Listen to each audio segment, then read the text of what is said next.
Quand vous prenez du poids, vous le stockez plutôt autour de votre taille. Si c'est bien votre cas, vous avez peut-être des hauts niveaux de cortisol dans votre corps, ce qui rend la perte de poids beaucoup plus difficile. Et pourquoi? C'est exactement ce que nous allons voir dans la vidéo d'aujourd'hui. Et restez jusqu'à la fin car je vais partager avec vous 7 conseils pratiques pour abaisser vos niveaux de cortisol et enfin, rendre la perte de poids beaucoup plus simple. Et je vous assure que ce sont les 7 conseils les plus agréables que vous n'avez jamais entendus pour perdre du poids. Si vous appréciez ce genre d'informations, si vous appréciez mon travail, vous pouvez déjà me laisser un pouce en l'air car cela me motive énormément. Et commençons tout de suite.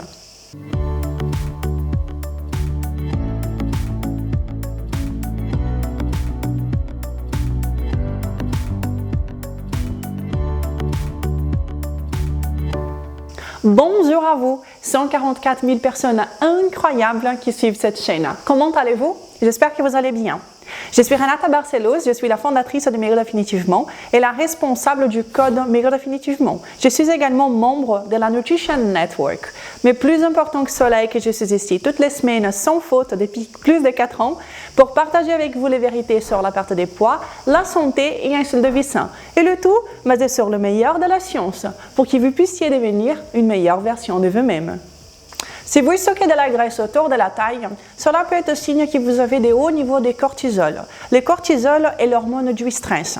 Et nous pouvons être stressés, avoir des hauts niveaux de cortisol, même si l'on ne se sent pas stressé. Et beaucoup de choses dans nos habitudes quotidiennes peuvent jouer dans le fait de cette augmentation du cortisol, comme par exemple ce que nous mangeons, quand nous mangeons, les quantités que nous mangeons, notre niveau d'activité physique et d'autres facteurs également. Et c'est exactement cela que nous allons voir dans la vidéo d'aujourd'hui.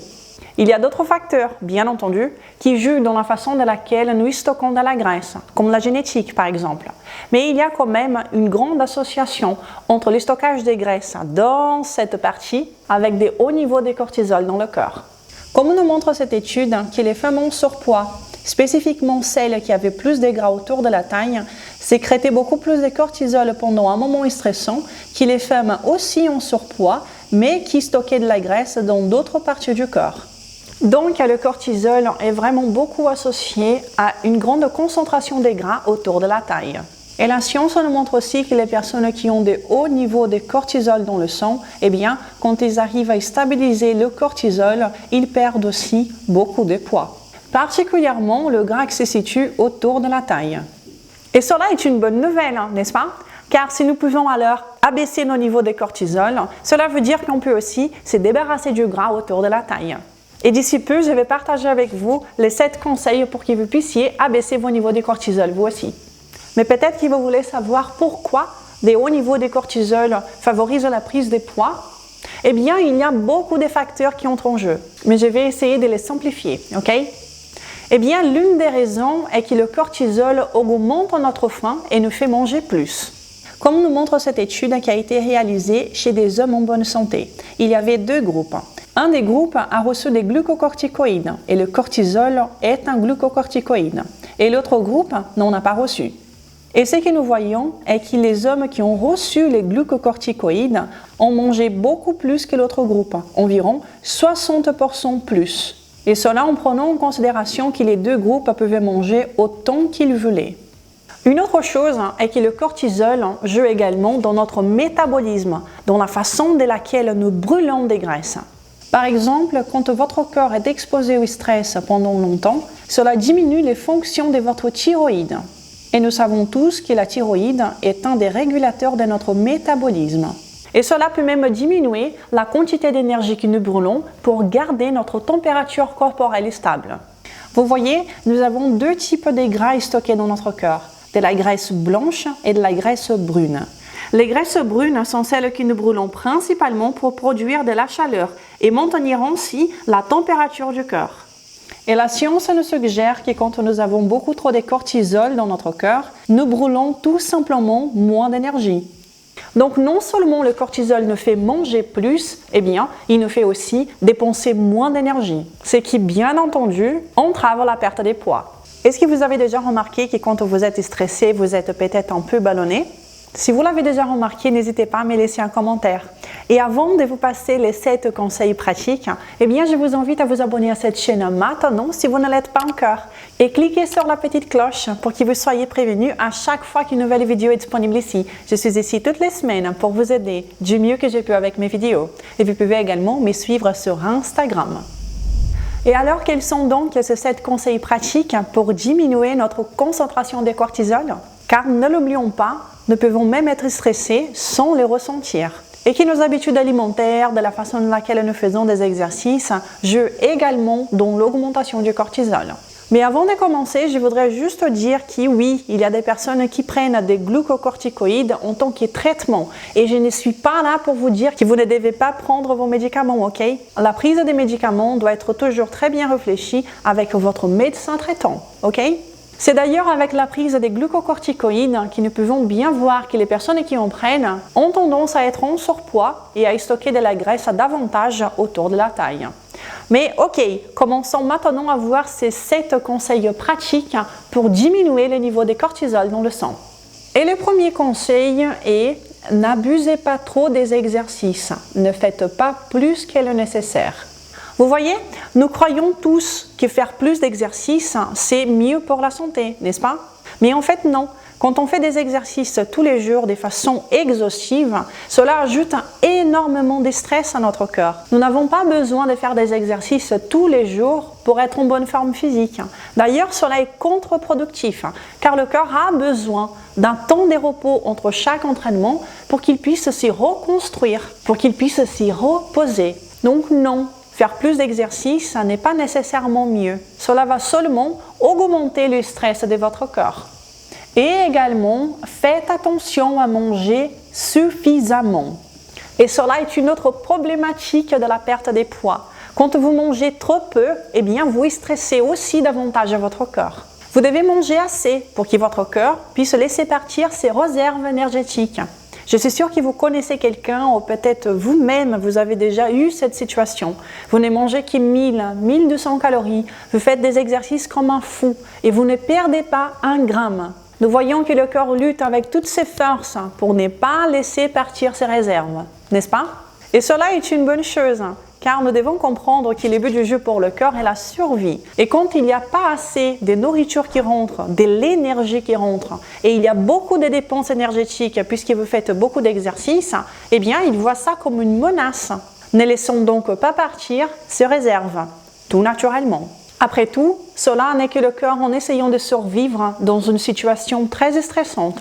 Et il va le faire en diminuant notre métabolisme pour diminuer également notre dépense énergétique.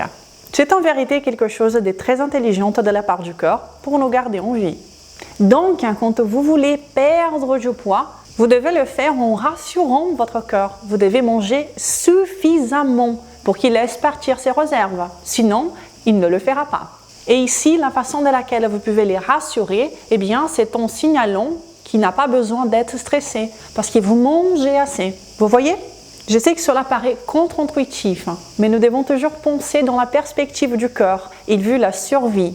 Il a besoin d'être rassuré. Vous ne pouvez pas perdre du poids, ou bien pas à long terme, de façon saine, de façon naturelle, si vous allez contre votre corps. Vous devez être en accord, tout simplement. Ce qui compte également, comme vous devez vous douter, c'est la qualité de ce que vous mangez, mais pas que. Par exemple, ne soyez pas trop strict dans la façon de laquelle vous consommez des glucides. Comme vous le savez bien, réduire votre consommation de glucides vous aide à perdre du poids. Mais comme je dis très souvent ici, nous devons faire attention aux extrapolations. Et ce que nous voyons, c'est que les personnes qui réduisent beaucoup trop les glucides pendant beaucoup trop longtemps, eh bien, elles ont tendance également à augmenter leur niveau de cortisol. Donc, servez-vous de cette stratégie pour perdre du poids que vous avez à perdre, mais n'extrapolez pas la chose, ok? Et comme je l'ai dit aussi assez souvent ici, ce qui compte vraiment est la qualité de l'aliment que nous ingérons, ok? Nous avons des exemples des populations traditionnelles qui consomment beaucoup de glucides et sont en excellente santé, ou bien des populations traditionnelles également qui consomment beaucoup plus de gras et qui sont aussi en excellente santé. Ce qui compte est la qualité de l'aliment. Nous n'avons pas besoin d'éliminer complètement une catégorie entière d'aliments pour être en bonne santé, ok? Si vous voulez, j'ai une vidéo où je parlais des bonnes sources de glucides il y a quelques temps sur cette chaîne. Vous n'avez pas besoin d'être très strict dans votre consommation de glucides, ok? Tout dépendra à chaque fois de l'individu, de sa santé métabolique et aussi de ses objectifs. Une autre chose est que vous ne devez pas vous prendre la tête avec les fluctuations naturelles du corps. Vous savez exactement de quoi je parle. Vous voyez, c'est tout à fait naturel que vous ne voyez pas votre poids descendre de façon linéaire comme ça. Ce n'est pas comme ça que ça fonctionne. Donc oui, vous allez voir des fluctuations. Vous allez perdre du poids, vous allez reprendre un peu pour ensuite reperdre davantage. C'est comme ça que ça fonctionne. Donc, concentrez-vous sur la tendance, ok? Et une autre chose, c'est que vous ne devez pas trop vous prendre la tête avec les écarts que vous faites. Déjà que si vous voulez faire un écart, si vous voulez manger quelque chose que vous savez qui n'est pas très bon pour votre santé, mais voilà, la vie est faite aussi de flexibilité, n'est-ce pas? Donc d'abord, planifiez cet écart et deuxièmement, ne vous en voulez pas.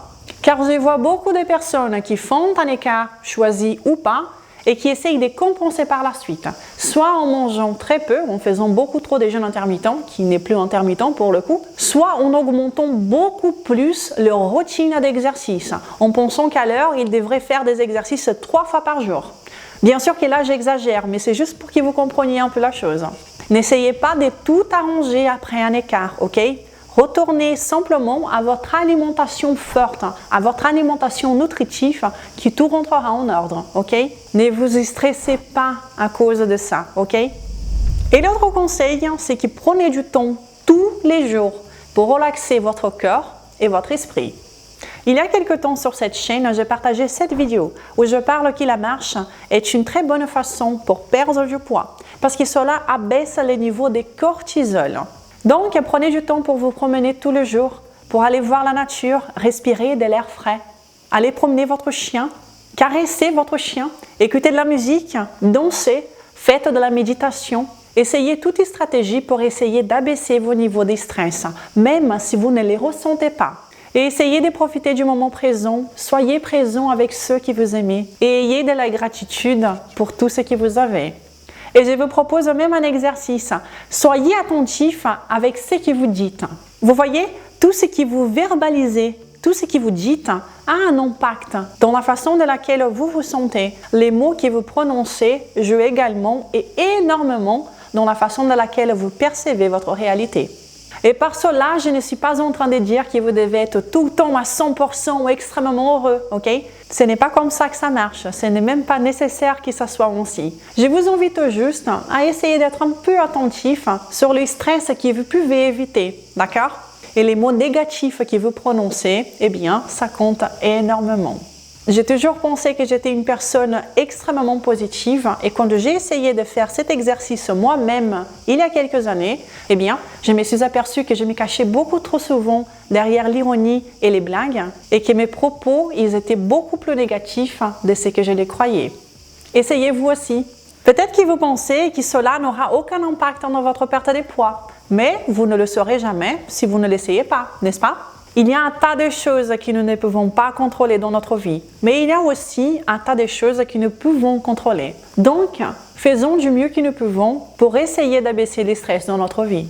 Car si vous êtes moins stressé, vous vous appréciez plus et vous allez peut-être avoir plus d'énergie pour trouver des meilleures stratégies pour perdre du poids, n'est-ce pas? Et le dernier conseil est que vous devez prioriser votre sommeil. Comme je vous ai dit dans cette vidéo, même une nuit mal dormie peut augmenter chroniquement les concentrations de cortisol dans votre corps. Et cela, je comprends très bien que c'est beaucoup plus simple dans la théorie que dans la pratique. Effectivement, beaucoup de personnes ont du mal à bien dormir. Le stress lui-même peut causer une dégradation dans la qualité de sommeil. Et c'est pour ça aussi que c'est important d'essayer les autres conseils que j'ai déjà partagés ici aujourd'hui pour abaisser votre stress et ensuite avoir un sommeil de meilleure qualité. Mais essayez également de mettre les chances de votre côté. N'allez pas au lit avec votre tablette ou bien avec votre smartphone. Ne regardez pas la télé quand vous êtes déjà allongé. Essayez de ne pas travailler juste avant d'aller au lit. Ce sont des petites choses qui jouent également aussi beaucoup dans la qualité de votre sommeil, ou bien qui vont vous garder réveillé pendant beaucoup plus longtemps que vous le devriez. Priorisez votre sommeil, ce n'est pas une perte de temps, c'est un investissement.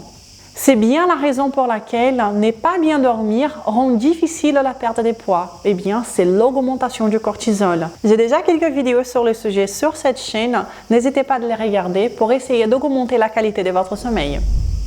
Donc, c'était ça les 7 conseils pratiques que j'avais à vous passer ici aujourd'hui pour que vous puissiez diminuer vos cortisol qui est associé à une grande concentration de gras autour de la taille. Nous devons comprendre pourquoi nous prenons du poids avant d'essayer de faire quelque chose pour remédier à ces problèmes. Nous voyons qu'une haute concentration de cortisol peut nous faire manger plus et dépenser moins d'énergie. Et donc, si nous suivons les conseils pour perdre du poids, qui est de manger moins et faire plus d'exercice, nous allons tout simplement empirer les problèmes, car nous allons augmenter la concentration des cortisol dans notre sang. Et c'est justement pour cela que je suis ici depuis presque 5 ans, pour que nous puissions ensemble comprendre pourquoi nous prenons de la graisse, pourquoi nous prenons du poids, et surtout, comment y remédier. Et si vous voulez mon aide pour perdre du poids, vous avez 2 choix. Vous pouvez venir connaître mon programme de perte de poids qui s'appelle Code Maigrir Définitivement. C'est un programme de perte de poids optimisé qui est divisé en 3 phases différentes où vous serez guidé pas à pas, sachant quoi faire, comment faire, quoi manger, sans jamais vous affamer et sans jamais compter vos calories.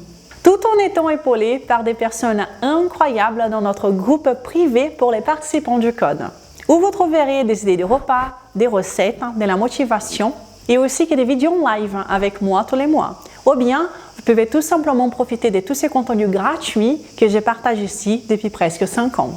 Et quand vous suivez la science, quand vous appliquez une alimentation forte, tout en abaissant vos niveaux de stress, vous avez des résultats incroyables. Comme dans le cas de succès qui nous a été laissé aujourd'hui par Sophie. Moins 27 kilos depuis que je vous écoute. Merci beaucoup. Waouh, moins 27 kilos. Bravo Sophie! Bravo à toi pour ces super résultats. Je suis extrêmement contente pour toi. Si vous avez apprécié cette vidéo, n'hésitez pas à la partager. Quand vous partagez mon travail, vous m'aidez énormément. Laissez aussi votre commentaire, mais laissez un merci ou interagissez de n'importe quelle façon avec mon contenu. Cela montre à YouTube que mon contenu est intéressant. Et vous, est-ce que vous êtes une personne stressée? Qu'est-ce que vous faites pour abaisser votre stress au quotidien? Laissez-moi votre commentaire. Je vous souhaite une très bonne journée, un excellent week-end et je vous donne déjà rendez-vous la semaine prochaine. Ciao!